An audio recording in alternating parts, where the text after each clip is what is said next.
우리가 갈라디아서를 통해서 그동안 바울이 전한 복음, 그리스도의 복음이 무엇인지를 계속 살펴보았습니다.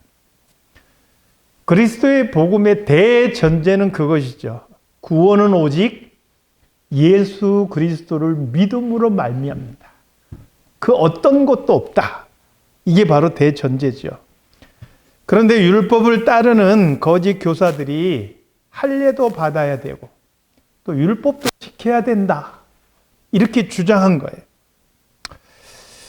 자, 이 율법주의자들은 그냥 되지도 않는 주장을 그냥 때를 쓰고 어거지로 이야기하는 것이냐? 도대체 뭘 근거로 이렇게 이야기하는 것이냐? 이들에게도 나름대로 주장하는 근거가 있었어요. 그것도 성경 말씀이에요.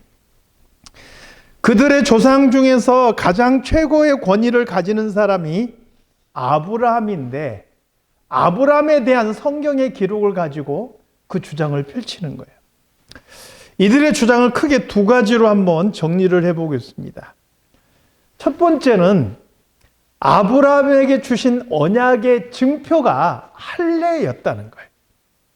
창세기 17장에 보니까 하나님께서 아브람을 아브라함이라고 이름을 바꿔주셨어요. 그리고 너는 많은 무리의 아버지가 될 것이다. 이렇게 말씀하셨어요. 그것뿐만 아니라 나는 너와 내 후손의 하나님이 되리라. 이렇게 약속까지 해주셨어요.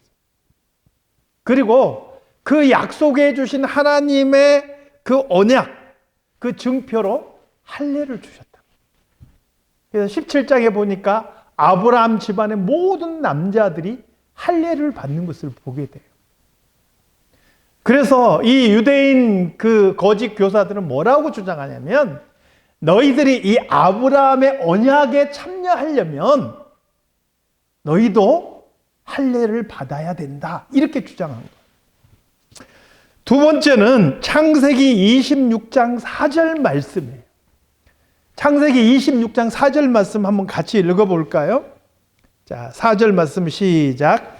내 자손을 하늘의 별과 같이 번성하게 하며 이 모든 땅을 내 자손에게 주리니 내 자손으로 말미암아 천하 만민이 복을 받으리라. 아브라함에게 복을 주시고 또 아브라함으로 인해서 천하 만민이 복을 받는다 약속을 하셨죠. 그리고 그렇게 복을 주신 이유가 5절에 나와 있어요. 26장 5절 말씀 같이 읽어보겠습니다. 시작. 이는 아브라함이 내 말을 순종하고 내 명령과 내 계명과 내 율례와 법도를 지켰음이라 하시니라. 여기서 명령, 계명, 율례, 법도 이 모든 것을 다 묶어서 한마디로 말하면 율법이라는 말로 이해할 수가 있어요. 그러니까 아브라함에게 하나님께서 복을 주신 이유가 아브라함이 이 율법을 잘 지켰기 때문이라는 거예요. 그러므로 이 아브라함의 복에 참여하려면 이방인들 역시 이 율법을 잘 지켜야 된다. 이렇게 주장했다는 거예요. 자, 구약의 성경을 끌어다 대면서 성경 말씀을 딱 들이대면서 이야기하니까 이 사람들이 그런가 보구나 이렇게 받아들였다는 거예요. 여러분, 우리는 이걸 조심해야 돼요. 이단들도요, 사이비들도요, 다 성경 말씀 가지고 이야기해요. 근데 뭐가 다른지 아세요? 성경 해석이 다른 거예요. 우리가 정통 교회들은 교단이 여러 교단들이 있어요. 근데 각 교단마다 성경을 이해하는 기준이 다르고요. 성경을 보는 그런 시각이 달라서 해석의 차이들이 있어요. 그런데 그런 해석의 차이들이 있어도 어느 정도 선이 있는 거예요. 근데 그 선을 넘어가서 성경의 해석이 성경의 어떤 흐름과 하나님께서 우리에게 전하시는 메시지와 전혀 다른 길로 가버리면 그건 오히려 성경을 가지고 이야기하지만 하나님을 대적하고 하나님의 뜻을 왜곡한 아주 나쁜 일이라. 이단과 사이비들이 그런 일을 하는 거예요. 성경을 가지고 이야기하는 것 같은데 그 결과를 들어보면 전혀 하나님의 뜻과는 멀고 성경과는 반대되는 곳으로 그냥 막 달려간다는 거예요. 요즘에 여러분들이 유튜브를 딱 보시면은요, 정말 이단들과 사이비들이 이 유튜브에 많은 성경 해석들을 올려놔요. 그래서 유튜브를 통해서 어떤 성경 공부를 듣는다거나 이런 부분을 굉장히 주의하셔야 돼요. 주중에 우리 성경 공부 시간에 권사님 한 분께서 어느 목사님의 설교를 딱 이야기하시면서 그분 설교는 어때요? 라고 질문을 하셨어요. 제가 그분의 이름을 아무리 찾아봐도 인터넷에도 안 나오고 유튜브도 안 나와요.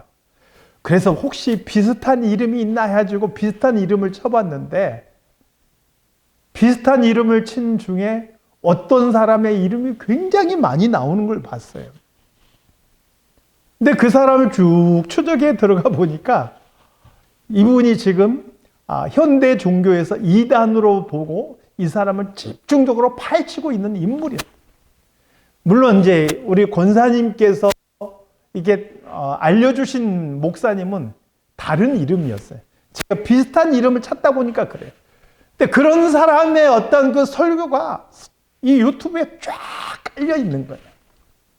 나중에 이제 권사님께서 제대로 된 이름을 제게 알려주셨을 때 제가 조사를 해보니까 그래도 그 목사님은 정통 신학교에서 공부를 하신 그런 제대로 된 해석을 하신 그런 목사님이시다.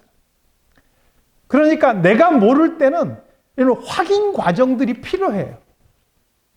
정보는 많은데 제대로 된 정보를 알기 위해서는 그런 확인 과정과 검증 과정을 거쳐서 우리가 성경을 봐야 됩니다.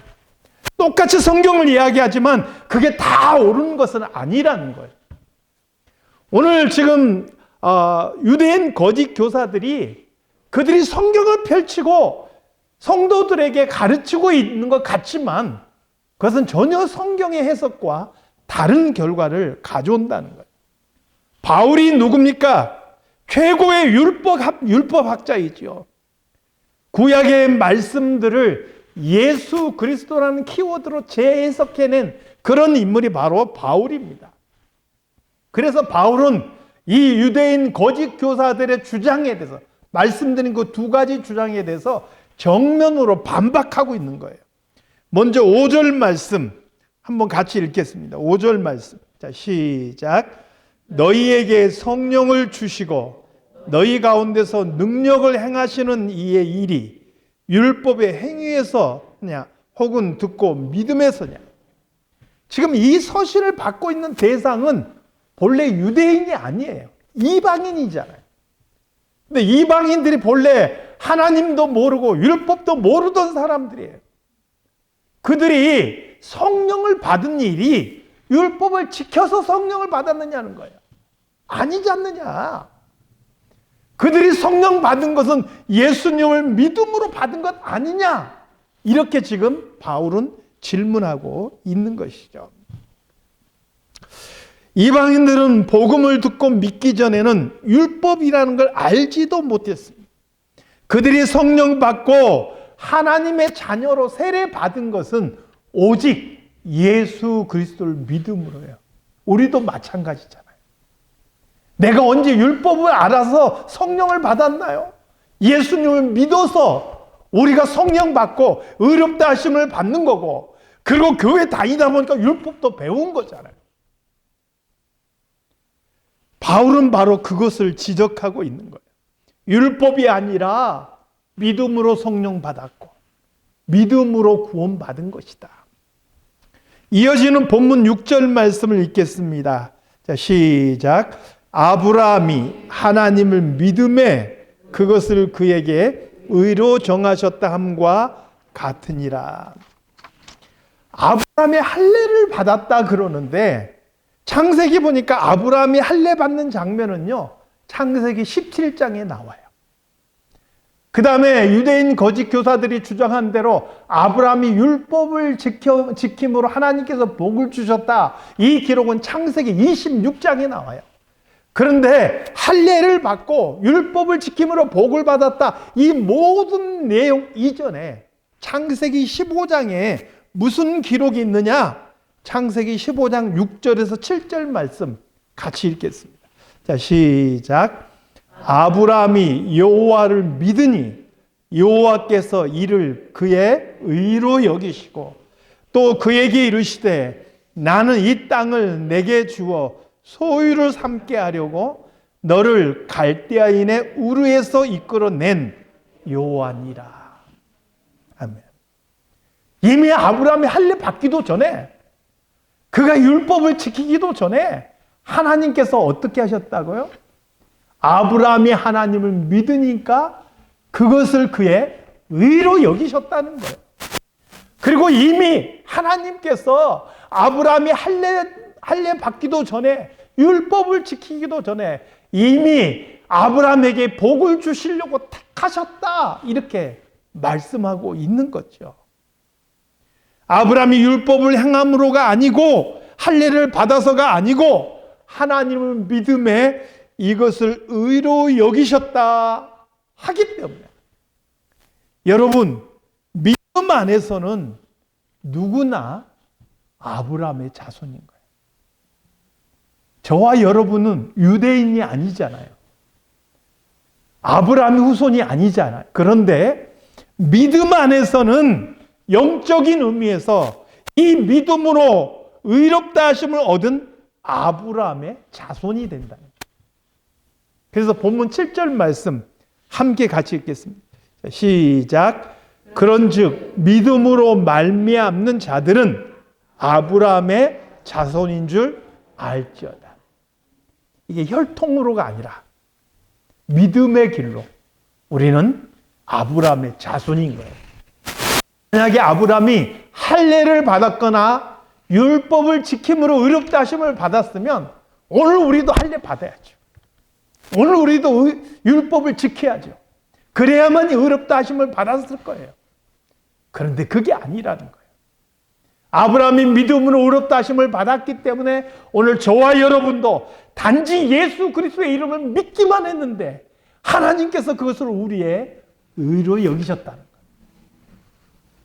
그래서 하나님께서는 아브라함에게 모든 이방인이 너로 인하여 복을 받을 것이다, 이렇게 말씀해 주신 거예요. 그리고 이것을 다시 한번 강조하고 있는 것이 본문 8절입니다. 8절 말씀 같이 읽겠습니다. 자, 시작. 또 하나님이 이방을 믿음으로 말미암아 의로 정하실 것을 성경이 미리 알고 먼저 아브라함에게 복음을 전하되 모든 이방인이 너로 말미암아 복을 받으리라 하였느니라. 성경이요, 장차 예수 그리스도를 믿는 그 믿음으로 의롭다 하심을 얻는 이 진리, 이것을 성경이 미리 알았다는 거예요. 그래서 아브라함에게 너로 말미암아, 그 믿음의 길을 가는 너로 말미암아 모든 민족들이 다 복을 받을 것이다, 이렇게 미리 말씀해 주셨다는 거예요. 이 믿음의 길을 통해서 의롭다 하심을 받은 아브라함, 그로 인해서 저와 여러분들도 아브라함의 후예가 된 것이고 우리도 그 믿음으로 말미암아 의롭다 하심을 받은 줄로 믿습니다. 그리고 마지막 구절에서 이렇게 결론을 내리는 거예요.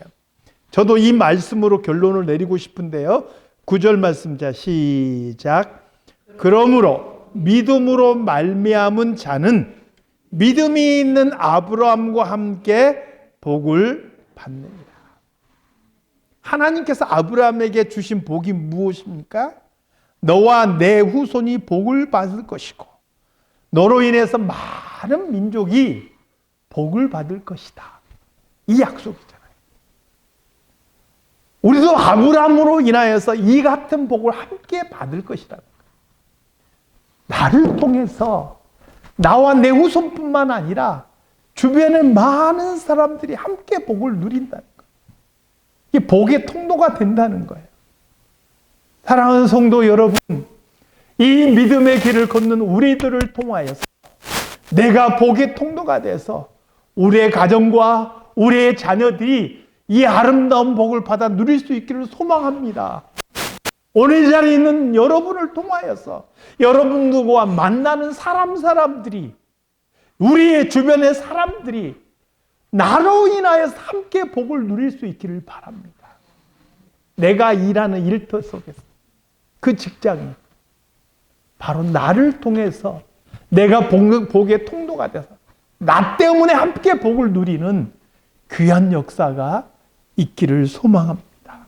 이 땅 살아가면서 복의 통로의 역할을 하나님께서 나를 복의 통로로 해서 이 세상의 복이 흘러가는 아름다운 역사가 오늘 저와 여러분의 삶 속에 있기를 우리 주님의 이름으로 축원합니다. 기도하겠습니다. 하나님 아버지, 아브라함이 믿음으로 하나님께서 이것을 저의 의로 여기셨다 말씀하셨습니다. 이제 이 믿음의 길을 가는 우리 모두는 이 아브라함의 후손인 것을 또한 말씀을 통해서 살펴보았습니다. 우리가 이 그리스도의 복음, 믿음으로 의롭게 됨을 얻는 이 그리스도 복음 외에 다른 복음에 눈을 돌리지 않게 해주시옵소서. 오직 이 진리 굳게 붙잡고 살아갈 수 있도록 도와주시옵소서. 예수님의 이름으로 기도드리옵나이다. 아멘.